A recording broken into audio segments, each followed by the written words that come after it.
The people you sent out, they're in trouble.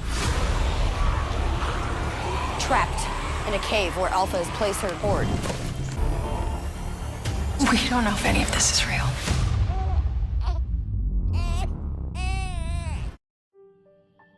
Hey guys, QB here. In this video, I'll be breaking down and discussing the Season 10B trailer for The Walking Dead. Warning, spoilers for everything in the show up to episode 1008, the mid-season finale, and let's jump right into this. So apparently this trailer shows scenes from at least the first few episodes of The Walking Dead Season 10B. That's usually how it goes when we get a trailer for a half season, so this isn't just an episode 1009 trailer. That makes it a bit more tricky to know when exactly certain events are going to happen, but let's go ahead and take a look at the trailer and see what we can find, because there's a lot in here. It's double the length of a normal promo trailer. The trailer starts out with Gamma arriving at the gates of Alexandria, informing them of what her survivors have gotten themselves into. She tells Gabriel, Rosita, and the rest of the council that Daryl's group went out searching for the Mega Horde, and they got stuck in a cave surrounded by them. I'm not sure if Alpha tells Gamma this and then maybe she runs off, or if Gamma sees them directly in the cave and says that she's going to go get help, but either way, we as the audience know that Gamma isn't lying, but the people at Alexandria don't. It's not only irritating to have to play the should we trust the secret informant story arc, but it's even more annoying when the viewers already know that the person can be trusted and we have to sit and wait for a few scenes watching the characters bicker about whether or not to trust them. I'm just nitpicking here, not a big deal or anything. I just wanted them to move on from this situation and not dwell on it.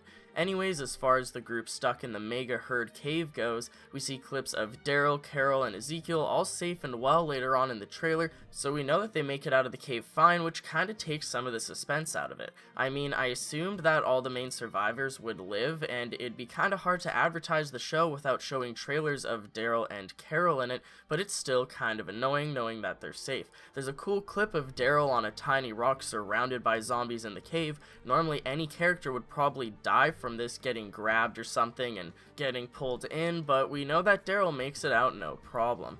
The cave cliffhanger actually felt extremely bland, and I might do a discussion video on it and just vent all my frustrations out on it, because I'd rather pour all my thoughts about the cliffhanger into its own video instead of standing on a soapbox during the middle of this one. That being said, main characters with plot armor getting surrounded and cornered by zombies at the end of the episode just feels like a fake, cheap excuse of a cliffhanger 10 seasons into the show. Father Gabriel murdering Dante, okay, that was nuts and I was shaking and shocked and craving more. The mid-season finale was pretty good, but the whole being surrounded by a zombie herd cliffhanger for the millionth time, it just feels normal to me at this point.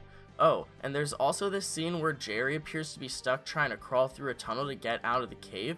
I think it's ridiculous if they thought he could even climb through that tiny hole in the first place, so we'll just have to wait and see if Jerry gets bitten or not, but I feel like this is a fake out of some sort, and that a different character might actually get killed off or bitten if anything, because I doubt that they'd show us this in the trailer if Jerry actually ended up getting bitten. In the trailer, we see Beta wandering up to this random RV in the middle of a field, and he hops through a hole in the floor and down into some sort of basement or cave. Is this some sort of underground base that he has for himself?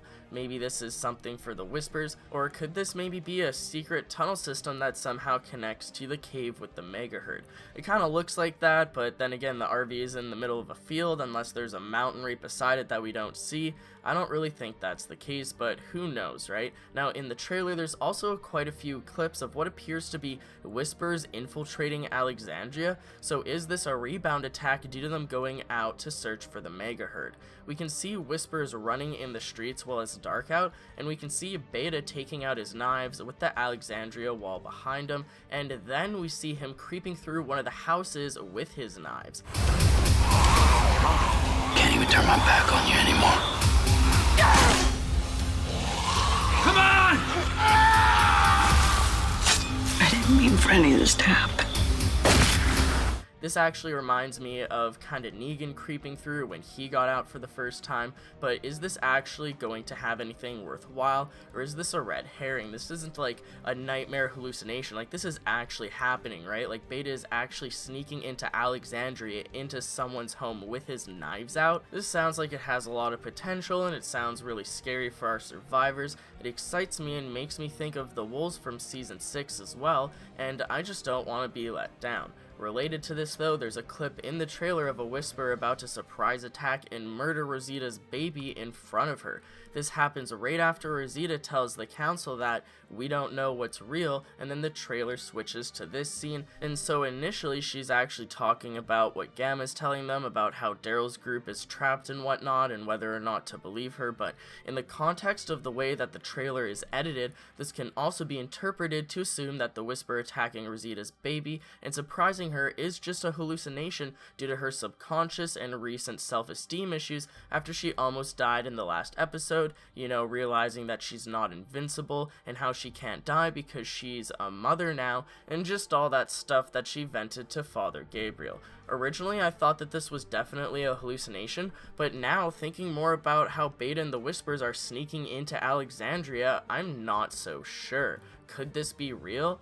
But also, it's kind of annoying that this show, you know, has character hallucinations so much to the extent that we have to always question if that's a viable possibility or not when we see something, and I feel like it's just become the show's new excuse to give us fake outs and actually try to put deep meaning behind it as an excuse.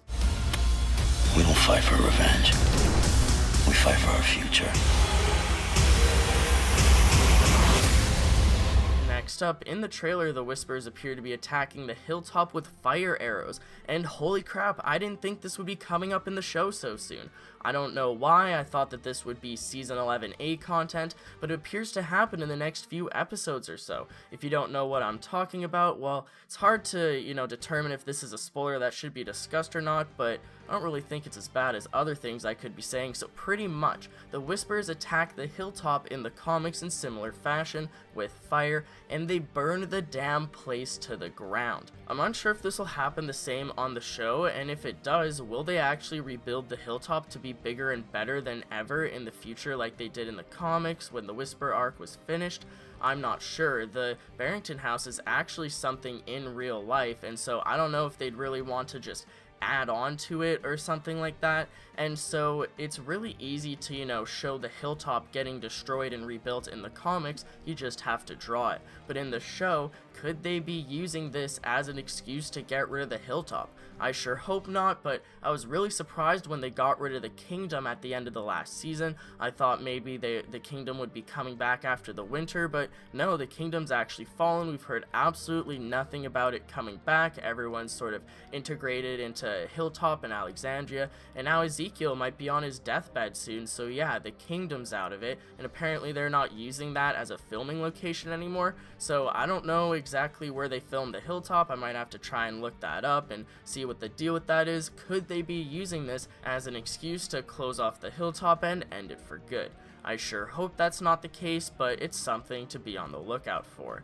And I try to be careful discussing comic book spoilers unless I have to do a full video about it, or rather, you know, want to do a full video about it, but in this case, it's pretty self-explanatory and out in the open, and it only hindered the discussion, you know, walking around eggshells so much. Next up, let's discuss Rosita and Eugene and the whole kissing tease in the trailer.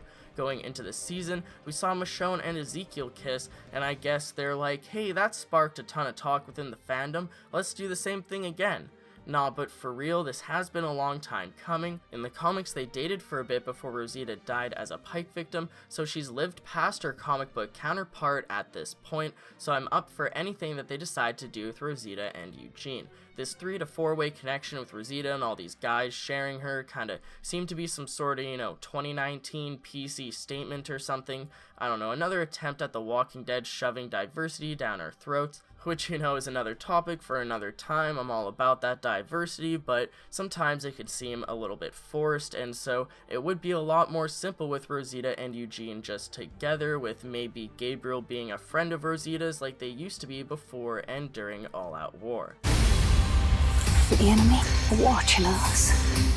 the spy you're looking for right here in your camp. So, although we didn't see Negan in the mid-season finale, we get some teaser content with him and the Whispers. For comic book fans, I'm happy that the big Negan Whisper moment didn't happen during the mid-season, and I hope they save it for either the ending of Season 10 or the beginning of Season 11. Pretty much I'm just trying to say that I'm happy that they seem to be stretching out the amount of time that we see Negan with the Whispers, and I'm really excited to see how long that lasts before the big bang.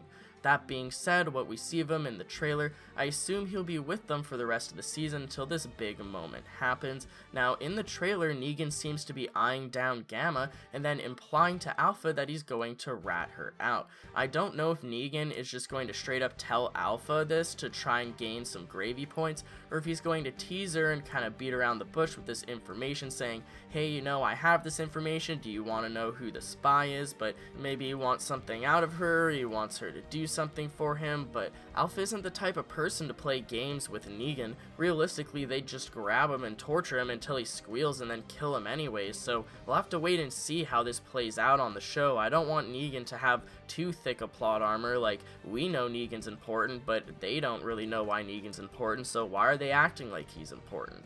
There's also a clip of Negan shirtless, so I don't know if maybe he's getting punished here by the Whispers or what. Maybe this is relating to what I just talked about, but let me know what you guys think. Finally, let's break down Michonne going on this big boat off on her quest with Virgil to find weapons to end the Whisper War. In the future, I'll break down Michonne's trip with Virgil in greater detail, as this is kinda loosely based off of the comics, but not really because they're going to a different place. But Virgil's island is actually in real life, so we can, do some research on that and see what sort of goodies they have there as far as weapons go, along with also paralleling how Michonne actually left on a boat in the comics for a while and she was just sort of MIA, people didn't know where she was, and then she came back, and then they actually did a Telltale Walking Dead game of where she was while she was gone, so this could sort of parallel, in the show she'll leave, and in the comic she left for a while, but we don't know if she's going to be coming back on the show at all, so who knows. Also, it appears that we might get a Michonne flashback to before she first found Andrea at the end of Season 2, possibly going into Season 3. Actually, I originally thought it was just going to be like a Michonne zombie apocalypse origin story, maybe showing her hooded days before she found Andrea, but now I'm thinking, what if the flashback actually involves Andrea and it's during that 6 months that they were together off screen? This is a long shot, but if they're doing flashbacks of Michonne from that era, it would be incredible to bring back Andrea for a cameo. Now, I never liked Andrea's character on the TV show, sorry to say, but it would be crazy to have Michonne reference her in a flashback because they did used to be best friends and it's hardly ever talked about. Would be cool if they sort of touched on that before Michonne's official exit. I don't know how many Michonne episodes we'll get when the season comes back, if we'll only see her in 1 or 2 episodes before her exit or what, but if so, what episodes will they be?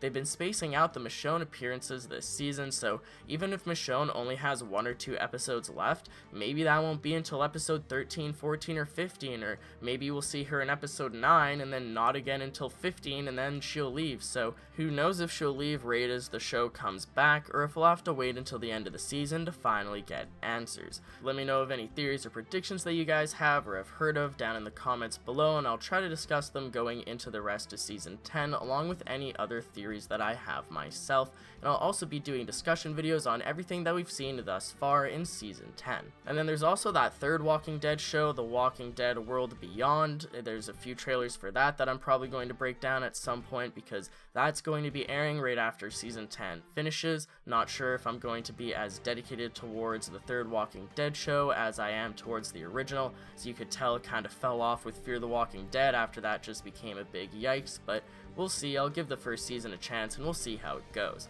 I'd appreciate a like on the video if you've enjoyed anything I've said today, as I'm always thankful if you guys helping me appease the YouTube algorithm. Subscribe and hit that bell notification for more content on the Walking Dead universe in the near future, now that there's multiple shows and movies on the way.